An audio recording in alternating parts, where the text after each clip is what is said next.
I find myself often fundamentally changed when I go back in time to gather pieces of myself that have gone missing, that have been shocked out of my system or dissociated for whatever circumstances and reasons. And then the fear and the resistance before to go back there, because there was really good reasons. But then the complete change in sense of self after. And I'm also just mind blown over and over that we are able to create circumstances where that is possible, where I can just sit in a space with a group of people.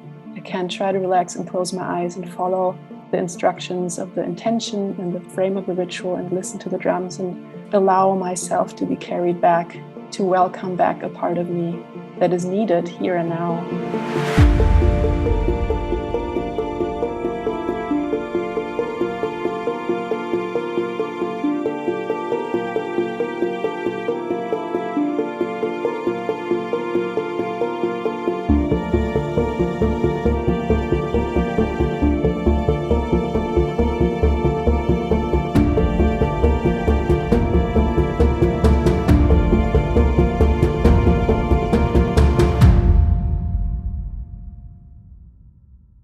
Hi everyone, welcome to another episode of the Psychedelic Conversations podcast. Today I have with me a very special guest, Milena. She's from Berlin and she is an artist making drums, frame drums, and really excited to delve into her journey and how she stepped into this creativity. So tune in and hope you enjoy this conversation. Welcome, Milena. So lovely to have you. Hi, thank you so much for the opportunity. I've really been looking forward to talk to you and connect and also hear about what you're doing more. Thank you so much. Yeah, it's been a back and forth, bringing you to this conversation and also like really connecting in this way to talk about medicines and also the creativity aspect. Because what I would like to do more, or at least give more energy to the creative path of coming into our own creativity and finding our path. So it's quite exciting to be able to have this conversation. And just for the context, I want to tell our listeners that we met through Etsy, and I was looking for a frame drum, and I found you straight away. I found your page and I saw this specific drum that really spoke to me. And I remember just messaging you about it straight away. And I can't believe we're having this conversation because that led to this connection. And then I fell in love with the art, the medicine, you call it, which I'm super interested in asking you more about how you call your drums the medicine. And I can definitely testify to this just because of the way it sounds. Was very, very different than anything I've experienced before. Thank you. I want to say thank you for that. And that really intrigued me because I'm very familiar with, drums. I also made myself one. I have this amazing friend of ours and that he, holds these workshops where you can actually spend a whole day creating and giving energy and life to your own drum. So I'm kind of like familiar with the whole process, but your drums are extraordinary. I think that would be an understatement for me to say that.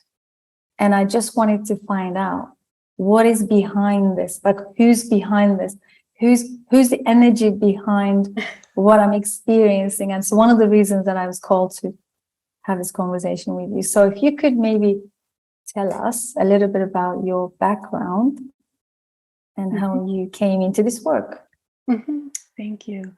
Well, first of all, I'm so happy to hear that you are pleased with the drums. And it was really a joy, especially when somebody comes back and asks for a second drum. That always makes me so happy, which speaks to how the first drum was satisfying or received well. So that was really exciting. And I also know we made a very customized piece for you where I felt you really laid out some of the ideas that you had or needs that you had. This is a while ago, so I may not be remember all details, but I remember it was very, very. No, I do remember the drum.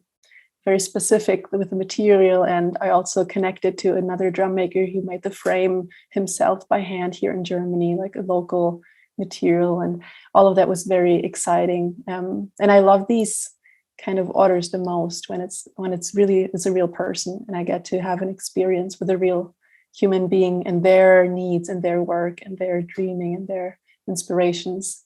So that was really special for me. I think I've always been really attracted to the creative journey and the medicine making. And of course, many of us do this as children, our entire childhood, assembling things, gathering materials, making art, dreaming and playing. And I think that's why I went to art school, to try to continue and to do that in a more professional frame and learn more on a cognitive level. But of course, I had that moment of like, oh, this is where I belong. And then eventually the illusion faded and I was like, no, this is not very complete for me. And it doesn't really give me the fullness of what I feel in myself, of what making art could and should be like, just for me. I adore the analytical and the cognitive aspect of it a lot. And it's definitely also very much me, but it was also something missing. And I kept having misunderstandings with my teachers. And so when I met my teacher at the time, who I did a shamanic training with for 4 years, that really was such a relief of like, oh, okay, there's the context, which really is like, there's the fullness here that happens, where I get to have like a more complete understanding of what's happening when I am engaged in a very magical process of first there's nothing and then there's something. Almost like alchemy, like there's an idea or a thought or a dream or a vision, and then at the end of the day I have something in my hand that really has like a personality and speaks a language and has so much to say and has a presence. And so I started making my first own drums about 8 years ago. At the time I wanted to buy one, but I was a student in art school. I paid, my money went into doing the shamanic trainings and traveling to meet my teacher. And so there was no way I could just buy a drum. So I just started making them because I worked a lot with leather in my becoming a fashion designer then. Doing my master's in fashion design, I was always attracted to that material. And then it went just to making drums for my sister and my mom and in the closer circumference of family and friends. And I'm very surprised of what I'm doing now. Like I did not see this coming. There's an element of this feels too good to be true to do this full time and to be carving out a space in the world professionally with this type of work. That's like there's a sacredness in it, and then the practicality where this can be a career that I didn't even think of would be possible.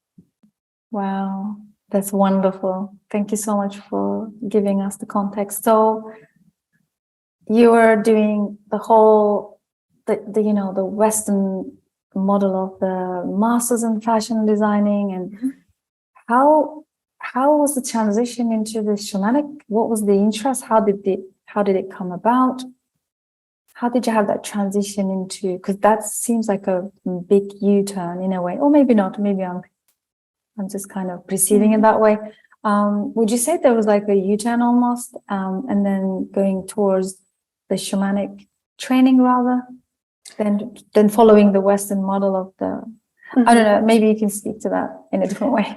Yeah, I think yes and no. I think, I started reading about shamanic work when I was a teenager, and I started going to the Vipassana and checking out different temples in different cities. And that was definitely part of my life way before I started art school. But I felt like I was a bit in the closet in art school. Like I could be accepted here as a designer and artist, but I could not really share like the language of my soul and the intimacy that I feel in creating something. So I had to sort of speak that really rational language to be taken serious. And at the time, I didn't know how I could be all those things. It didn't seem like, oh yeah, of course, like I can be. Now it's like, yeah, it belongs together. And the making beauty doesn't work in these little boxes and sections of different titles and professions. Now it seems a bit silly, but at the time I felt a bit in the closet. So during the week, I would be in my master's program in the studio in art school. And on the weekends, I would be like sitting somewhere in the woods drumming, doing these really intense, like 4-day rituals, coming back a completely altered person, and then going back to school and not really sharing that much about what I've been doing. And I felt at the time a bit judgment from both those sides, also from the healing shamanic community towards what I was doing out in the world, and the other way around. Maybe some of it was within me. Maybe that was a louder voice. Maybe it wasn't so much outside of myself, but at the time I didn't know how to bring that together, or how that could be, something that's like unified in me. Yeah, that's beautiful. And now, years down the line, how are you doing that now? How are you bringing them together? Now I have no idea how they could be separate, how the creating of something beautiful, whether that is fashion or a painting or a drum. Now I do not know how that could have been a challenge. I think now I'm doing it because there's a sense of autonomy now in my lifestyle. I'm not, luckily, I don't have to function in a 9-to-5 job situation now. And there's no like frame of reference put upon me in which I have to present myself. Like I get to dictate those terms. So that's why now it's very natural and easy and effortless. And most of my communication in my work life now happens only with the people who I make drums for.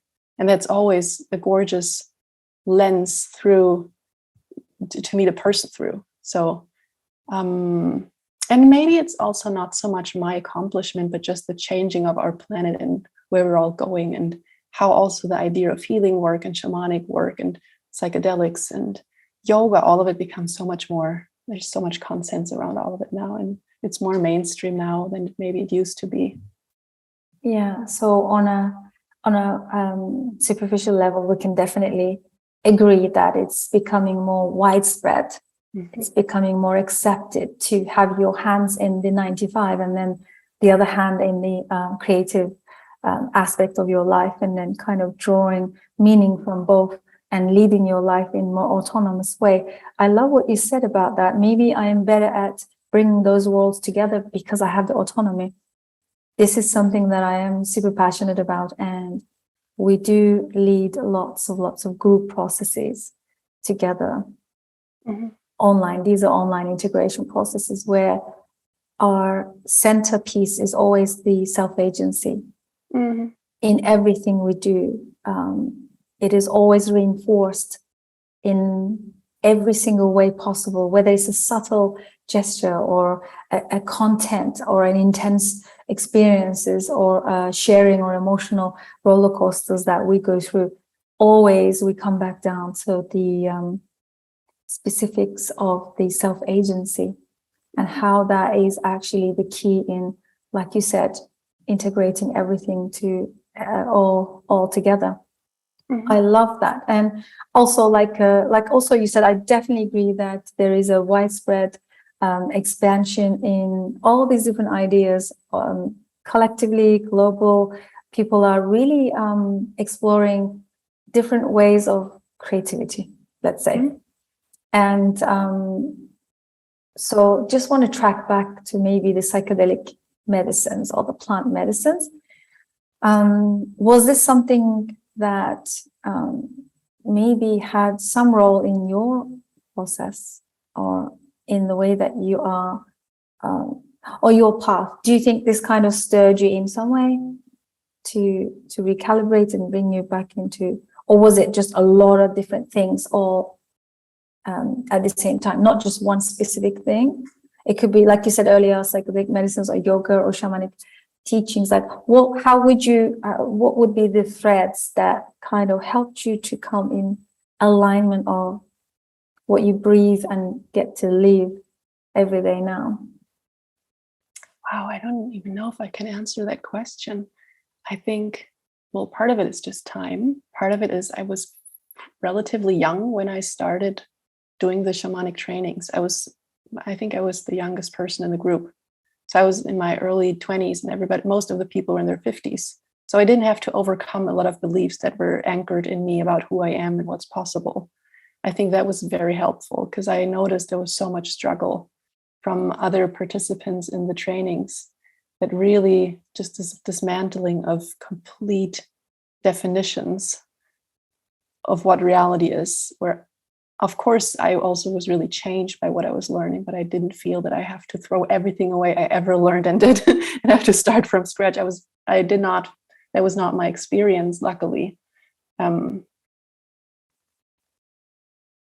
think the sense of, you could explain those journeys from completely different standpoints and perspectives, but I guess there was a sense of I was able to create the circumstances, or lucky to have the circumstances to really follow something that felt like, what does my psyche want and need? And I just didn't know anything else than creating something. I also dropped out of school pretty early when I was 16, and I was like, this is it. I cannot try to function in this system anymore. And that then I started doing my first training to become a fashion designer then. And then already I was like, okay, this makes more sense for me. I can just create things and learn how to create things with my hands and sort of dream beautiful things into existence. And that was a good direction, but it wasn't quite the full where I really feel I belong, because I never saw myself in the fashion industry. But I also never really saw myself in this esoteric bubbles that I sort of touched on or knew around me. So I guess it comes back to what you said about autonomy or self-agency. Ultimately, for me, I have to create my own type of career and space professionally that will always be a combination of different elements and things. And I do want to make fashion again, and I do want to continue to make drums and do healing work and vision work and drum making workshops. Like, it will always be a mixture, and there is no, oh, this is what I'm going for, this is the picture, now I can imitate somebody else's journey or an image or an attitude. And that's a challenge and a great luxury to be able to do that and explore and figure it out and build it up. And it's like planting different trees. It's what it feels like. And I start with one and it starts growing and blossoming, and the drum building tree is doing really well now. And now I get to plant new trees so that I can draw from different fields and create in different ways and places. Yeah, that's wonderful. And I want to highlight the what you said about coming into the shamanic teachings and the circles or the workshops very early on really helped. So this is a discussion we have among our friends.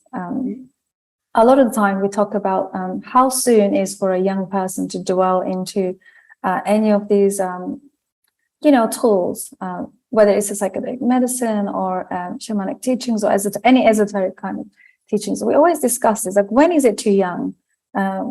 Should they wait longer? Should they really, or is that really fair on them? Because you kind of like, where does all these feelings of guilt come from? Like, do we stir them away from being just an ordinary person, pursuing maybe just ordinary things in life? When I say ordinary, we could just look at it from a perspective of the mundane, the 3D, three-dimensional way of living, the physical perspective. And there are lots of mums that I, have conversations with, and they always feel guilty about bringing their younger ones into the out of the norm practices and living and a path. And I always stick to the thing that you said as well.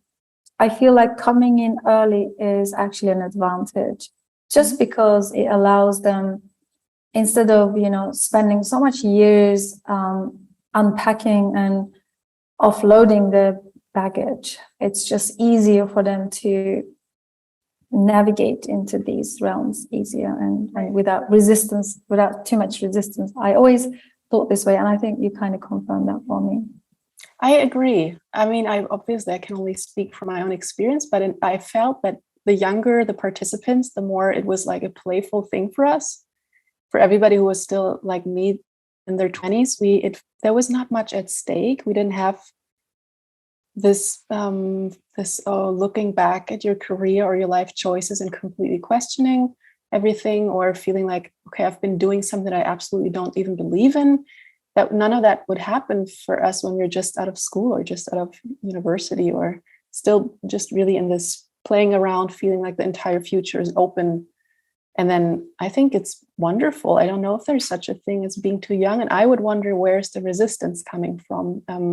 Because of course, if a person doesn't feel comfortable being in a circle like that, doing intense rituals and drumming, then of course they shouldn't do that. That wouldn't be, if it doesn't make you happy, if you don't feel excited or whatever, then why would you do that? But if that's not the case, then I don't know if there's a too young. I would definitely bring my babies into the circle. I would definitely, I mean, I've been in teachings and there were kids present, and they go in and out and they do their thing. And as long as they can like somewhat focus and not distract the group too much, it's like easy. It's like a very natural thing to be sharing knowledge and to be creating art. It's like very, yeah, there's intense moments when there's maybe emotions coming up or transformational processes that should not be interrupted. But other than that, I think it's wonderful. I would be really excited to bring in kids and students and younger people. I feel like there's more a sense of playfulness, and this is not like my achievement. It's just I was born in a different time than my parents were. So for me, this bending the mind into what is possible was just more adventurous than a struggle. It was like, oh, this is so fun, and I so always knew there was more, instead of having all these traumata from like school and teachers and parents and authorities. I think if we had them, us as younger people, they were much smaller and less painful to go through later in the teachings and in the program, and in like changing your mind into completely different new potential realities. Yeah, I think also we underestimate the children and their power in their malleability and their resiliency. Right. I think parents, or mothers or older generation, they carry a lot of maybe like stigma, or maybe at least their own perceived like lenses, looking through their own lenses, thinking that this is not a good environment for the kids, or the kids should do their own thing first and then come into this later. Like you said, this is probably why one of the reasons we still having to have these conversations in the West, in our modern lives, because we haven't integrated any of these yet. There's still a lot of separation. There is still a lot of, just if we just look at our frame of our lives, there is us, trying to be a professional in our lives and show up to the world in that frame, like more cognitive, more conscious, and not conscious, but more, what would the right word would be, more kind of fitting in that kind of box. And then there is this other side to us where it's more expansive and maybe esoteric, maybe shamanic, or maybe spiritual. And we somehow feel like this should be something we protect and not really bring it to the table so much, just in case. It should be the other way around, actually. For me, I always believe that if we were to be able to integrate all of these early on, I think we wouldn't even have these conversations of separation. I think it would just be a way of life that people are able to, go into the expansiveness and creativity and whatever feels good in their heart, rather than learning to fit some of these boxes. So I really feel that. And having children in the circles, I think what I observe and see as well helps them to be integrated in the community. One of the things that we talked recently, again, with another friend, that somehow in the modern world, the children are kind of taken out of the context, and people almost, we have desensitized ourselves from like children are separate from the grown-ups' lives, and that they have to do different set of things and be separate, and they should go to bed so early, and that then the adults have this other life. You're just so separate, and do you know what I mean? It's just all over the place. Instead, I dream of cultures where children are really integrated in everything they do. Of course, within boundaries, within lines, and care and consciousness. But children, What are your thoughts on that? I agree, and I also, as you speak about that, I'm also thinking of how sometimes for kids, it seems that something is very easy and matter of fact between the mystical and the practical. And then if we would be in a teaching where after intense ritual, we may be working with symbols, or we be creating symbols, and then a kid may just do that in like 2 minutes and it's part of their play. And it seems so mundane and relaxed, and there's not a lot of noise around it of like either having to overcome doubt or not really believing in the process or whatever it is, or not believing your own perception. And kids don't seem to struggle with that. So I think it's something really we can really learn from how they, and we observe how they do things and how they create medicines and gather medicines.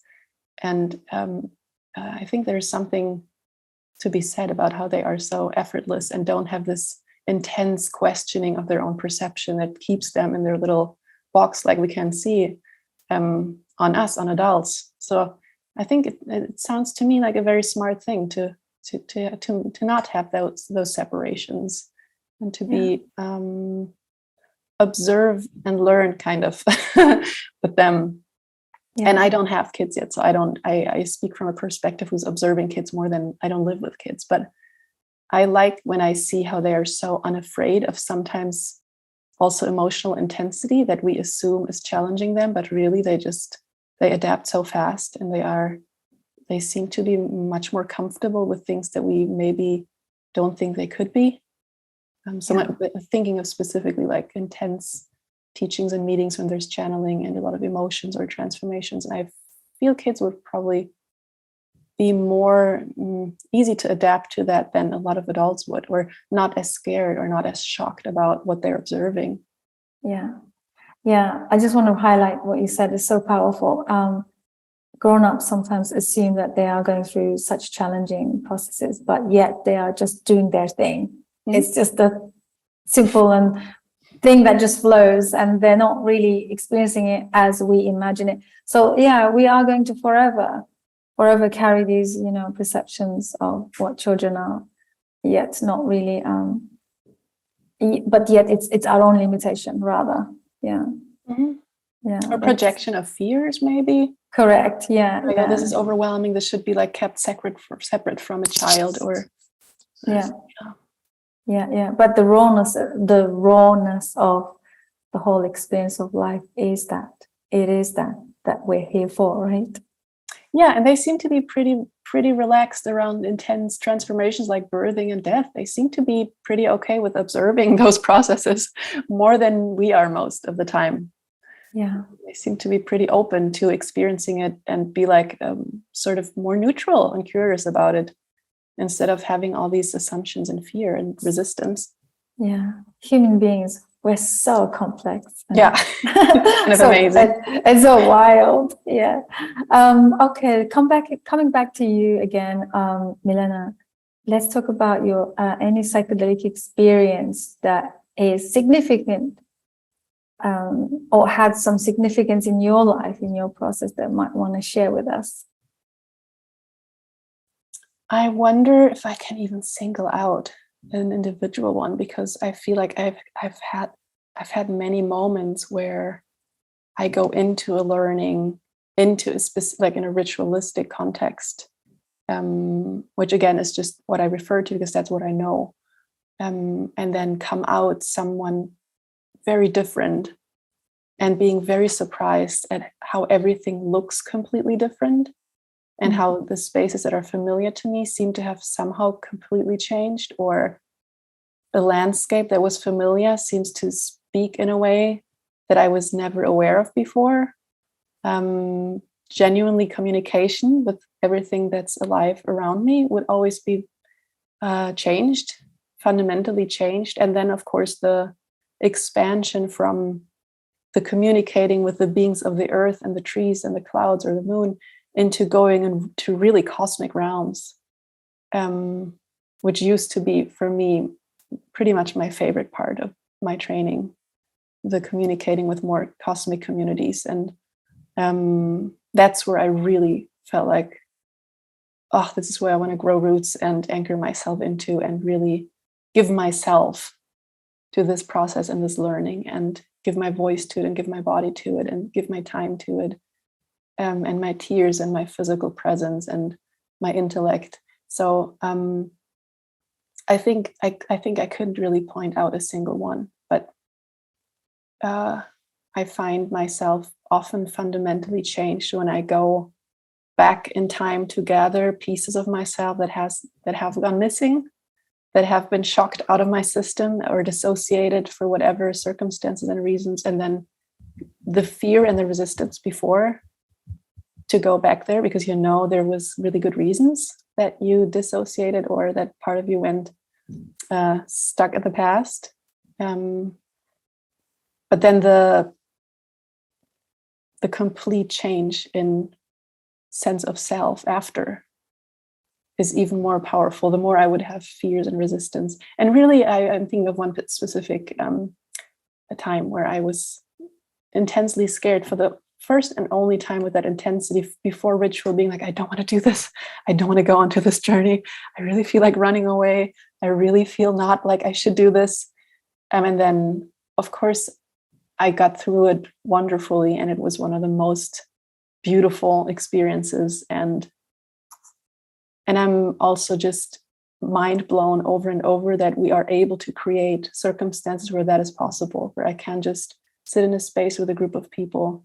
I can try to relax and close my eyes and follow the instructions of the intention and the frame of the ritual and listen to the drums and allow myself to be carried back, to welcome back a part of me that is needed here and now.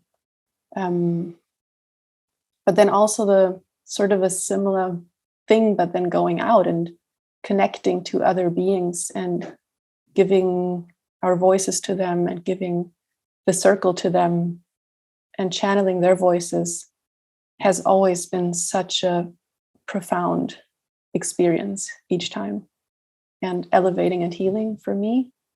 And also intense because you're sort of going into such a completely foreign frame of references where there's just hardly anything for the mind to recognize. But that's also what makes it so potent and beautiful. And we definitely had moments also in my closer circles where I share rituals every week with, where we have been carried through world events with a lot of humor and support and wisdom, because that would be our impulse. If there's something happening in the world, we're like, we need to sit down and get some perspective here, because we do not know what to make of this. And then after would be just fine and at peace, and just this looking at human experience from outside human experience is always a very psychedelic experience and a very, very healing experience. Yeah, that's so profound. Stepping outside of the ordinary point of reference to journey into more unknown realms, to put some perspective into our experiences of here and now. Right. And then when we do together, we can really process and anchor that together and be like, okay, this is real. This is not something wild I'm making up. This is like, we all hear it. We're all elevated. We all feel really healed and lighter, and we have a different feeling in our bodies, and we come back home differently. So it's good to have community around that type of learning and that type of growth. I think it's essential to really process it, to really have it become a very sort of ordinary thing too, where the mystical has just a place in your life that's like shared and becomes just part of everyday life.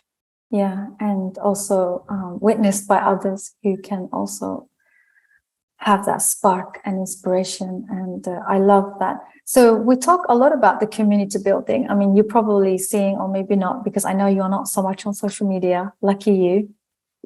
It's a good thing.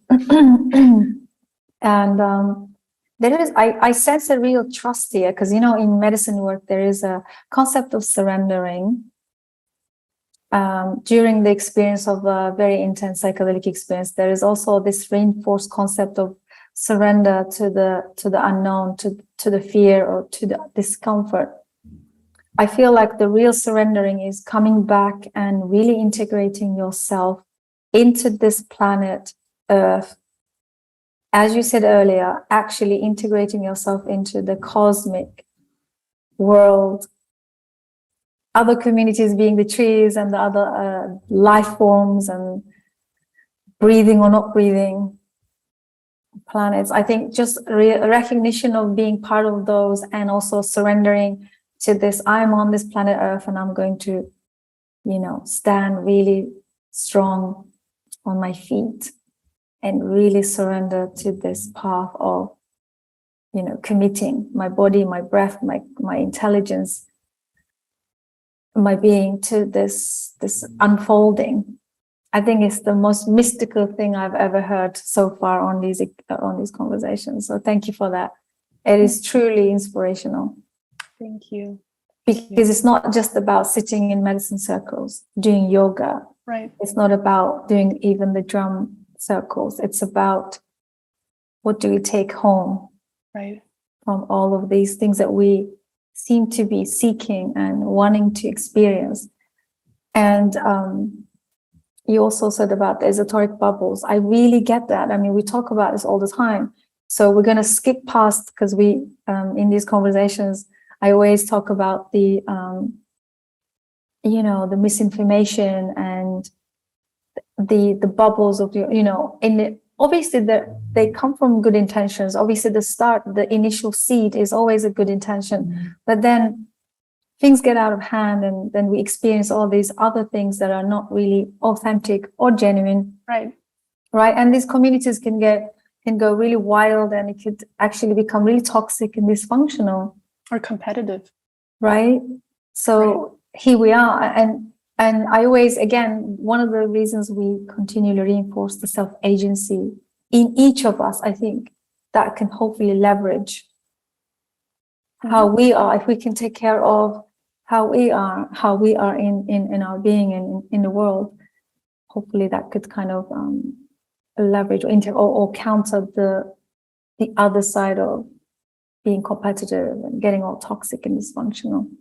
Right. I think that, it's beautiful to embrace what the possibilities of social media have to offer, but just there's something about all of the things we just touched on, about the moments of awakening and regathering yourself and reconnecting with yourself and going through this chaos to come out more clear, or with a sense of vision and direction, all that cannot really be shown, or you cannot take a picture of it. Really, you cannot really demonstrate that to the world in a photo of yourself. There's something that you cannot really capture in that format to me, or reproduce in a way that makes sense to me. But you can make art, of course. You can sing, you make music, paint, and make films or fashion, like all of that, or poetry. All of that is really beautifully captured in every art form. It just is not maybe something that is bringing great results when you couple it with a sense of self-staging that you kind of inevitably have to find a way with if you are on social media. Yeah, so true.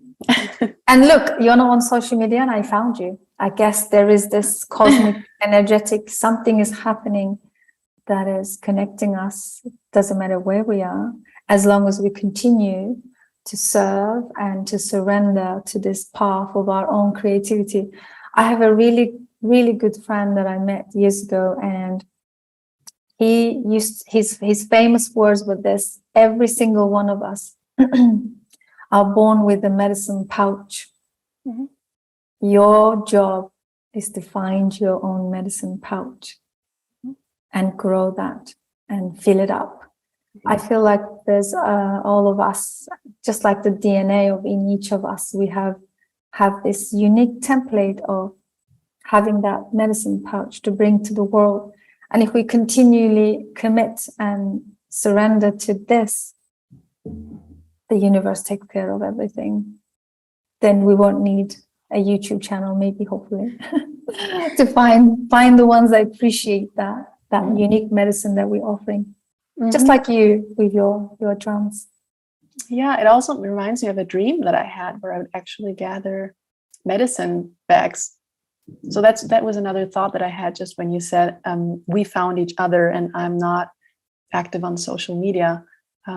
because I actually dreamt of that teacher, and I dreamt of him in a dream, and I was sure that who that person was, and there was no question mark around it, and it really helped me make that decision to learn from him, because I would not want to just go online and find somebody. There's so much out there. Like, you have to find what really suits you, and with, like, people who speak the language that makes sense for you and who challenge you and who take you serious, or the type of learning, and the kind of learning that's really aligned with what makes sense for you at the time.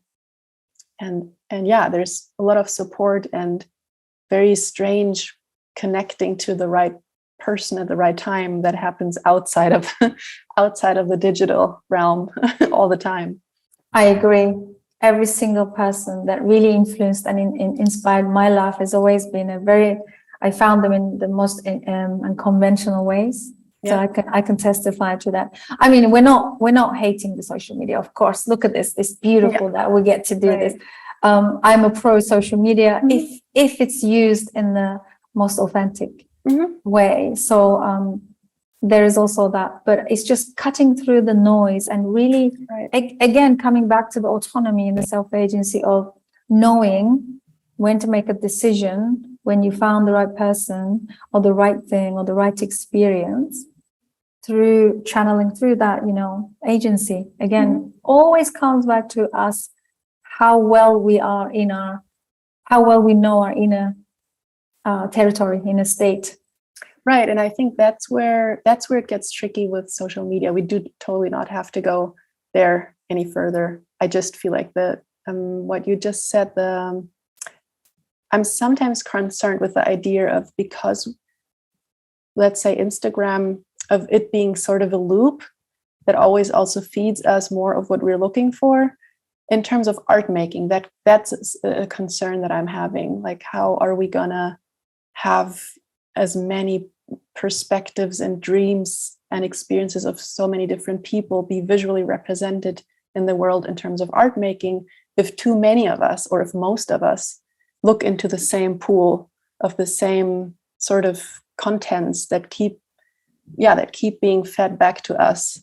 So I think that's why I wonder, and also just speaking for myself, because it makes me a bit nervous to think of how I'm influenced, maybe, or I don't think so much of the idea of original piece. We all gamble and gather different elements and piece them back together in a unique way. And I'm not claiming that I make original art. It's just the sort of rawness of my vision and my spiritual perspective that I wish to speak through my pieces. And I wonder if that actually gets lost if I put it more into social media, and somehow I'm being found somehow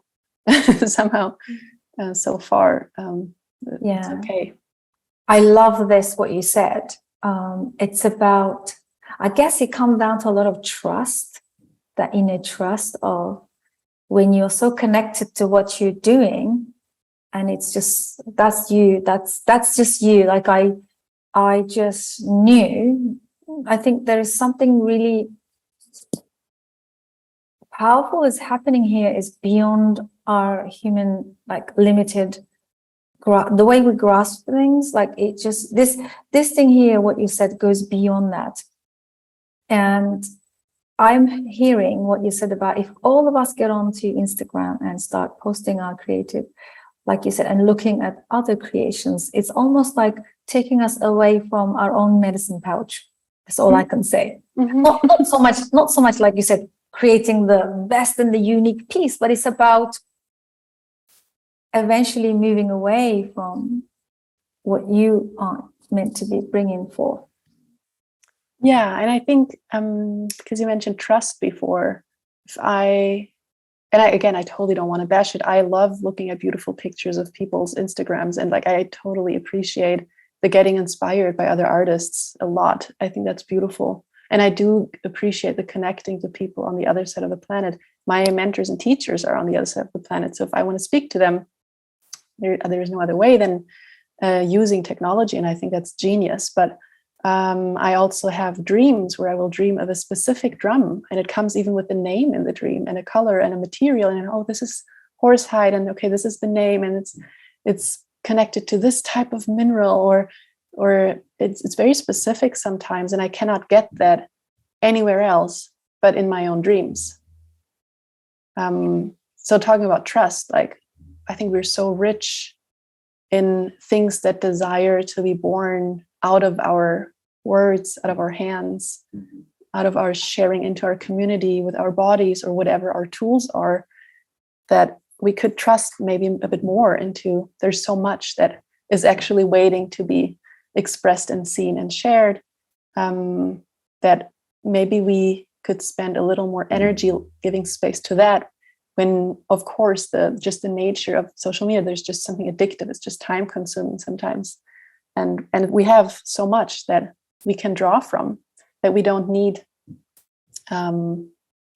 so-called inspiration, or I think we have all of that, and I don't think any person lacks motivation either. I think from my experience, and then specifically meeting people through that lens of when I am in a channeling state, or when I am channeling for others, or like that perspective, there's no person who lacks motivation, and no person who lacks inner abundance in those psychic landscapes, where there's just there's like centuries of stories and images and knowledge and wisdom waiting to come out, or waiting to be seen, or waiting to be trusted. Yeah, and that's beautiful. Thank you. That's so amazing. And of course, we're going to end the social media thing right here. We love it. We love it. It's like talking about the negativity of social media on social media. It's always irony, but the best. Yeah, but yeah, it's just using it in the right way without blocking your own trust and creativity. I think having the discernment, having that balance, having the discernment, having the autonomy to know how to navigate it. Really, yeah, that's beautiful. Okay, so talk to us about like what's behind these drums. I wish I could show my audience my one. I may be there. I have it here. I may be able to show my audience what I have. It's I mean, I've never learned to beat drum, or I have never learned to work with drums in my life. With your drum, I feel like I don't need to learn. It's doing it. It's happening. All I have to do is use my body and my hand and put the beater and the drum together. I've never experienced this any time in anywhere.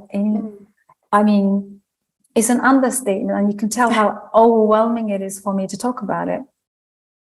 Thank you. Yeah, Tell us what is this?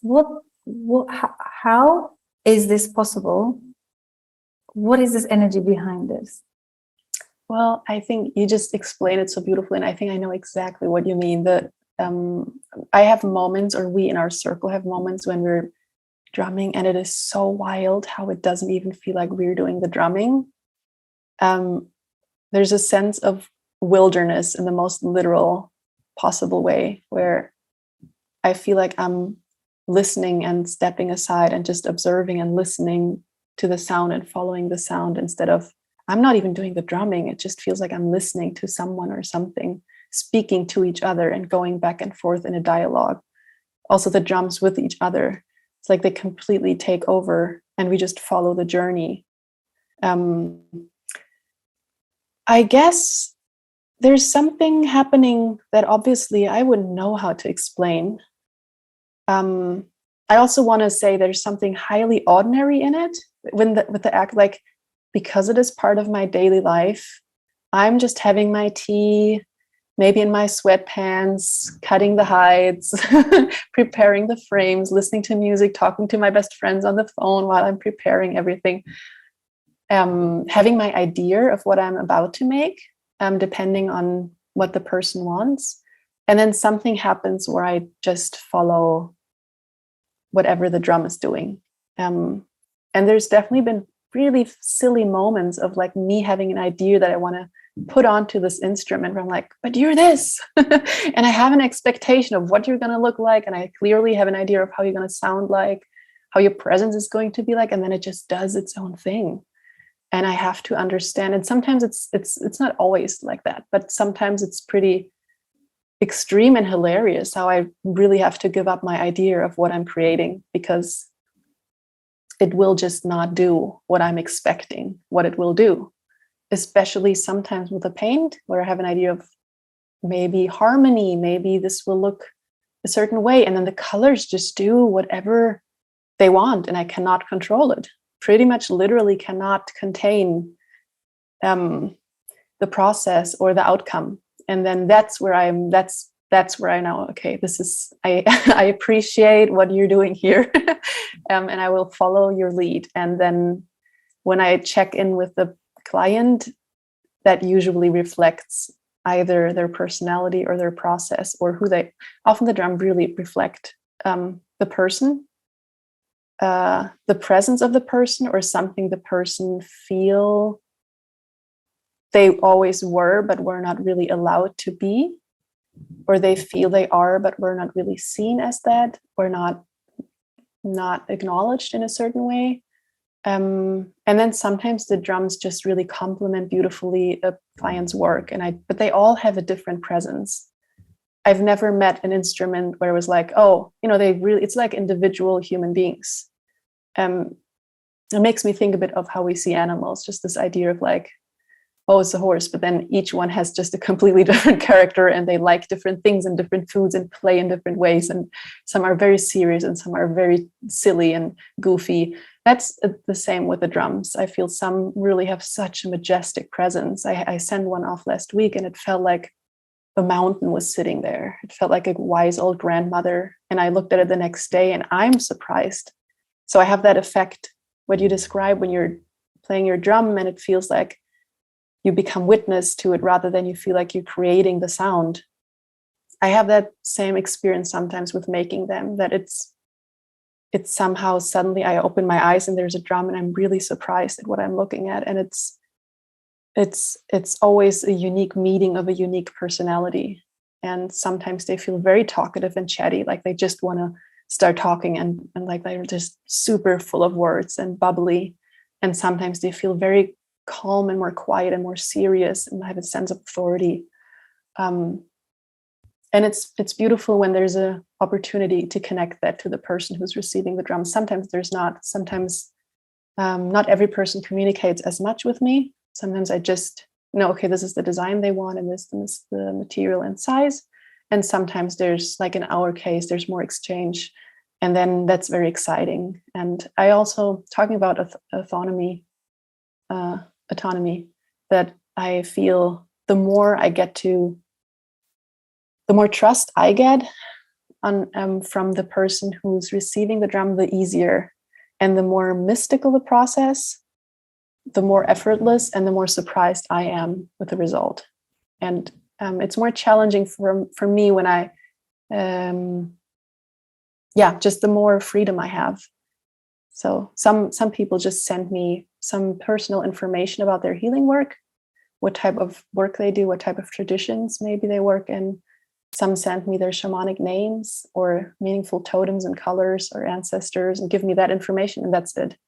And then I just get to play with that. And that's often the pieces that really are pretty mind-blowing and pretty. And I don't even mean to take credit for that. I'm just stunned. I'm just surprised. And I'm just really honored and humbled to be meeting people in this really sort of intimate way. And yet I don't meet any of these people, but I get to create their drums. And that's just such a uniquely gorgeous way and mysterious way of meeting a person. And then I hand it over, and then I never see the drum again. And I don't meet the receiver, but it's pretty wild to think of. I think of that sometimes. What if this life ends, am I going to like meet all the drums? am I going to pass through a space where all of these instruments are going to be sitting or singing or speaking to me? I wonder that sometimes. Wow. You've answered my question. Thank you so much. Thank you. That was a long answer. It is literally, it's mystical, it's unexpected, it's psychedelic. Very much so, for sure. Yeah. So when I say that you answered my question, I really mean it. Because when I pick up the drum, I don't need to know how to drum. Right. I just have to hold it.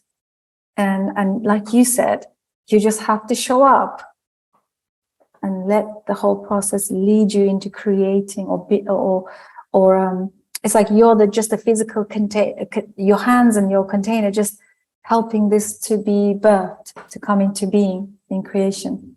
Mm-hmm. Yeah. It's very mystical, very psychedelic, and that's why I call psychedelic medicines and medicines. And when you messaged me talking about the drums as medicine, I knew exactly what you were referring to and talking about. That's great. I think also, I wonder, I mean, it clearly also has just to do with the person who's playing their drum. Because the drum seems a bit like a reflection or an extension or a sort of giving body to an aspect of the person who's receiving it, or part of maybe your ancestral lineage in their spiritual tradition. So, and that's where the medicine is. It's from my end, the honor of making it and the getting that trust and that sense of intimacy and that creative journey, but then also for the receivers, the connecting within themselves and then cultivating the relationship with your perception, with your own dreaming, with your own ancestors, guides, totems, whatever system you work in. And I like that there's something pretty universal just because of the drum being an instrument that's really played on every single continent, one of the first instruments we ever made. And I think that's really cool that we find those instruments in the Middle East and in the Americas and then in Siberia and then in obviously in just all continents. And that's interesting, just noticeable, an instrument that's really found everywhere and even relatively similar in this particular technical shape and body. And shamanic, what I said earlier, my ambivalence about the word, just because I like to be conscious with the language that I bring in, because I notice just the associations and that the images that arise for people are so different. And then sometimes some words call in certain images that may not really connect to what I think I'm doing or what I feel I want to say. So I think when I say shamanic, I really just mean a way of connecting and communicating to all forms of life around us, like this friendship, like this cosmic friendships, and a way of an attitude towards life and connection. Yeah, that's beautiful. A few years ago, I heard this quote: "Before light, there was sound." And in one of my journeys, experiences with the psychedelic medicines, one of the things that came up was that was the fact, and that it was the sound that brought us into being and the creation. So there is definitely an intimate connection with me and the drums and the sound of the drum. And also, I also was reading another article where the sound of the drum can actually reset you back to your original state. Right. That was very powerful to even grasp what this means. It's literally healing. It's literally unpacking, resetting, like all of those beautiful things and concepts we use in the self-development or healing journeys. And how valuable is that you are in this, doing that? You're kind of like at the core of this concept. It's beautiful just to know that this is a very, like being in the, do you know what I mean? Like being in the center of this whole thing. It emanates from that. It's really, really powerful. Yeah, and I like what you with the idea of sound being like the original condition for life to be there. I think we beautifully sort of recreate that process with just being born and then first being in complete darkness and sort of blindness. But we have that sound. We hear the heartbeat, we hear the sounds around us, but we are in this complete sheltered dark space, like in that cave type of feeling. But then sound is coming through. Yeah. And then before we really start seeing, we definitely hear. Yeah, it is very beautiful. And I was wondering, when you say, with what we just talked about just a moment ago, when you say that it's psychedelic with how the drums come into being, but also how you pick it up and you play and you don't even know who or what is playing. It's more like it's playing itself. What does it mean for you when you say psychedelic? Because just what do you have in mind when you say that? It's exactly what you said with your process, the creative journey. It is beyond you. There's a spirit, there's an element, there's a force behind it that is nothing to do with you. It is really beyond you. Mm-hmm. That's what I mean. Mm-hmm. Mm-hmm. Yeah. And I can really relate to what you say about there's a sense of coming back into an original state for me and for us when we're drumming. And I also love what you said earlier about you didn't like officially learn it, but you're just doing it. And I think that's the best possible scenario. Like, I think that's also talking about being like deciding that your own either curiosity or being attracted to that instrument for whatever reason or to that sound, rather than having an outside voice or authority or somebody who's more knowledgeable. That's amazing. And we all need our teachers and elders. But I love that hearing that, just the traveling on your own and the exploring and you cannot really do it wrong when you're doing it, I feel like. And I've had strange moments when I was younger, I think just because, as young women and then being in spiritual spaces with older men, maybe not often being like totally taken serious, especially not as a drum maker, but also not just as a dreamer or healer, where people would tell others how you have to drum. And I get that. I'm sure in some senses, in some context, that totally makes sense. And I also, of course, want to respect that different traditions have different ways of doing that. But I love now in my groups and circles and the surrounding, there's no one way to do this. Everybody's different. And I hear from clients completely different ways with how they work and play with their drums. And some are like speaking and drumming and use it in guided meditations. And I mean, I'm sure the styles that people play are completely different. And it would be silly to say this is the one way. And then each drum does sound different. And then it does sound different depending on what you're doing. We've had meetings where we focus on maybe just, it's all about the moon, and the drums sound like silver light. They sound very cool. Like there's something chilling, like a coldness, like they sound very like serious and cool. And the sound sounds like a silvery surface. And then we do something more with the earth or specific totems or whatever the intention is.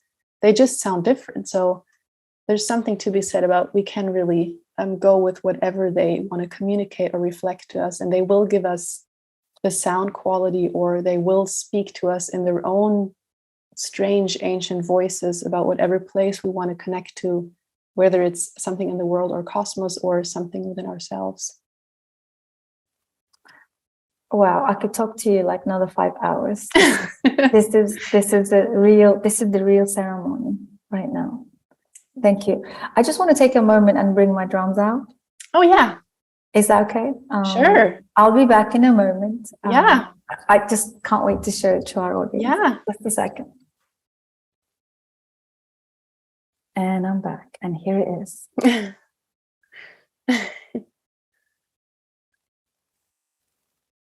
This is the one that I talked about earlier, that I don't need to do anything. I just need to take it and take my beater, and it has the most deep sound. I've never heard such sound in my life. And this is the one that we created together with what I had in mind. Mm-hmm. This one's more wider, and it's just so powerful. Mm-hmm.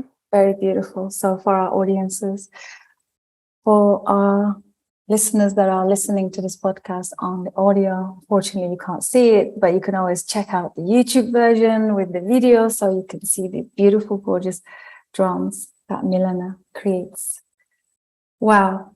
As we're coming to end of our conversation, Milena, what would you like to say to our audience who are probably listening to our conversation or even listening to a podcast around drums for the first time? And what would you like to say as last words of wisdom? Wow, I've never been asked that question. I think, of course, first of all, thank you for listening. And if you've been listening to the end of the conversation, thank you for your time.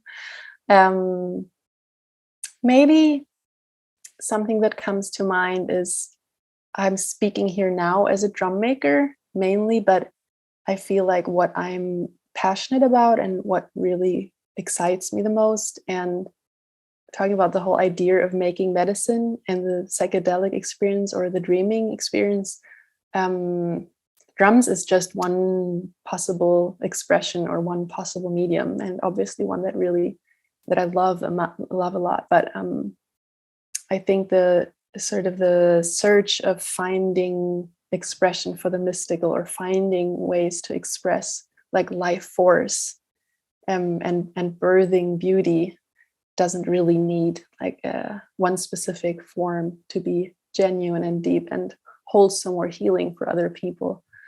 So I guess just to encourage the idea of, I know this is a very specific thing for a lot of people, drums and drumming or shamanic work, but someone else may find perfect expression for the same type of emotions or urge to share or to be seen in completely different materials and art forms or traditions and words. So I think it doesn't, what I'm loving here doesn't need to be limited to drums or the specific type of work that I happen to be doing. It's more a human thing than it's more a human thing, if you know what I mean, if that makes sense to you. It does. It does. Thank you so much. Yes, it's just every single one of us come into a different calling of working with different tools and modalities and materials. And I always found that art form in any way, shape, form is the most powerful. Mm-hmm. Again, one of my favorite quotes always says that art has the power to change the world, and it does. It does. I really believe so. And this is definitely medicine. Art is medicine. Creation is medicine. Yeah, that makes a beautiful circle to the first one of the first questions. Like all of that is so inseparable. Art and medicine to me is not separable. It used to be different planets, and now it's completely. It grows from the same soil and it speaks the same languages. Yeah, and that's exactly what makes it so sacred and powerful. That's beautiful. Well, thank you for doing what you do. It's just been such a pleasure to meeting you and having to create these beautiful drums that I'll carry as long as I can. I'll have time here. And also, before we let you go, what is future holding for you? is there any projects? Is there anything you're working towards? I know you said creating the drums is one part. There are workshops, hopefully. Would you come to London? Maybe you could come to London as well and maybe do some workshops for us. Awesome. I would love to do that. That would be a dream. Mm-hmm. That would be absolutely exciting. I am looking for a studio space right now. And from what I'm feeling and sensing, it's going to happen in the next weeks. So in my mind, I'm literally having sleepless nights because I'm so into decorating and creating spaces that I'm sleepless nights of like, where's the table going to go and what kind of light and where are we going to put this symbol and that symbol. So that's happening. I'm hoping still this year, the moving into a workspace to be able to expand and grow. Definitely drum building weekends and having a beautiful again, the coming together of the mystical aspect of it, but then also the practical preparing it. And I think it's so empowering to make your own medicine and be like, there's something so grandiose, and you can only just learn to do that. It's possible. And I think I definitely want to do that more, and then go also into fashion design. I think that's going to somehow, in some shape and form, because I don't really see myself in the commercial industry. I think it's just a matter of creating the circumstances and the ways in which I can stand for it and believe in it to be a right and healing thing. And then I think I will also go back again more into the non-material part of the healing work, the individual work and group work and workshops and individual sessions, and with a new space. Really looking forward into that, and really excited about sort of this wrapping up this year of a lot of work and growth, and then opening up the new chapter of the new year. Very, very exciting time. And I'm really grateful for the opportunity to connect to you and to somewhat meet you in person and to get to speak to you. Yeah, that would be amazing. Part of your work. That would be wonderful. Yeah, well, we'll look forward to it, and we'll look forward to having you back again for another episode in the future. Follow your projects and then see how it unfolds. And yeah, we'll definitely have you back for more conversations like this. It's just so beautiful to have you and have this time together. Thank you so much. Thank you for your time and your questions. Thank you. Thank you. And thank you everybody for tuning in. Hope you guys enjoyed this session. And if you have any questions, would like to connect and share, please do so below. And we will also have Milena's contact details and links by the time this episode is published, so you can connect directly with Milena. Thank you all. Much love. See you on the next one. Bye for now.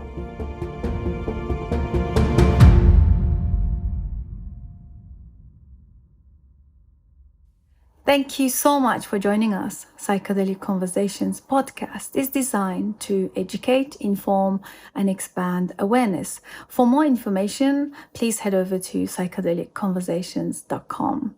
You can also share with your friends or leave a review so that we can reach more people. You can also join us in our private Facebook group to keep the conversation going. This show is for information purposes only, and it is not intended to provide mental health or medical advice. Thanks for listening.